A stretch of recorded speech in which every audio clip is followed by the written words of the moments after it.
നമ്മുടെ തൃശ്ശൂർ പൂരത്തിന് ശേഷം നമ്മുടെ ഗജകേസരികളെല്ലാം ഒരുമിച്ച് കാണാൻ പറ്റിയൊരവസരമാണ് ഇപ്പോൾ വന്നിരിക്കുന്നത്. അതെന്താണെന്നറിയോ?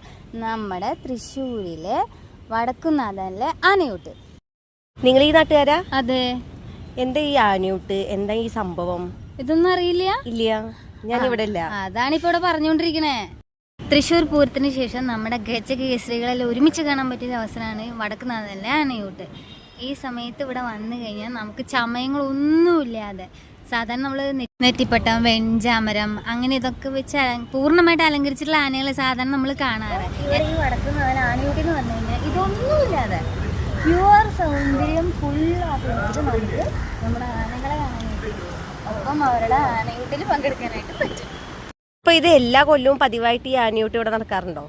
എൻ്റെ കേട്ട് 1982 തുടങ്ങിയ ആനൂട്ടാണ്. ഇപ്പോൾ 43 വർഷത്തെ തികയുമ്പോഴാണ്. അത് മാത്രമല്ല, പൂരങ്ങൾക്ക് ശേഷം ഇത്ര അധികം ആനകൾ കൂടുന്ന സ്ഥലം വേറെ എവിടെയാണ്? അത് നമ്മളെ തൃശ്ശൂർ, പൂരങ്ങളുടെ നാടായ തൃശ്ശൂർ. അത് മാത്രമല്ല, ഇനി കാണാൻ പോണ പൂരം പറഞ്ഞറിയേണ്ട ആവശ്യം. സമയം ഇത് അന്ന് പുലർച്ചെ 5 മണി മുതൽ ഗജപൂജ ആരംഭിക്കും. അതിനുശേഷം ഒരു 7 മണിയോട് കൂടിയിട്ട് മഹാഗണപതി ഹോമ പൂജ ഉണ്ടാവും.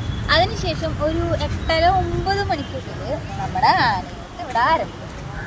ഈ സമയത്തിന് ശേഷം ആനകളെല്ലാവരും കൂടി പടിഞ്ഞാറേ നടവഴി അകത്തേക്ക് കയറി ബാക്കി എല്ലാ പരിപാടിക്ക് ശേഷം അവർ കിഴക്കേ നടവഴി പുറത്തേക്ക് ഇറങ്ങുകയാണ് ചെയ്യാറ്. 500 കിലോ അരി, മഞ്ഞപ്പൊടി, തേൻ, ശർക്കര, കരിമ്പ്, പിന്നെ ഔഷധ ഗുണങ്ങളെല്ലാം അടങ്ങിയ വലിയൊരു ചോറ് ഉരുള ആനയ്ക്ക് കൊടുക്കും. ഇന്നത്തെ ദിവസം ആനയൂട്ട് മാത്രമല്ല, ഗജപൂജ നടത്തും, ഭഗവത് സേവ നടത്തും, ഇതെല്ലാം നടത്തും. അപ്പൊ ജൂലൈ 17 കർക്കിടകം 1 നമ്മുടെ ഈ വടക്കുന്നാഥന്റെ മണ്ണിൽ ഗംഭീര ആനയൂട്ട് നടക്കുകയാണ്. ഞങ്ങളെല്ലാവരും ഉണ്ടാവും. അപ്പൊ നിങ്ങൾ ഉണ്ടാവില്ലേ? എന്നാലേ നമ്മളൊരു ഗിവ് അവേ പ്ലാൻ ചെയ്തിട്ടുണ്ട്. നമ്മുടെ 3 പേജ് ഫോളോ ചെയ്തിട്ടുണ്ടെങ്കിൽ ഗംഭീര ഗിവ് അവേ ആയിട്ട് നമ്മൾ ഈ പരിസരത്തൊക്കെ ഉണ്ടാവും. അപ്പൊ എല്ലാവർക്കും വടക്കുന്നാഥന്റെ മണ്ണിലേക്ക് സ്വാഗതം.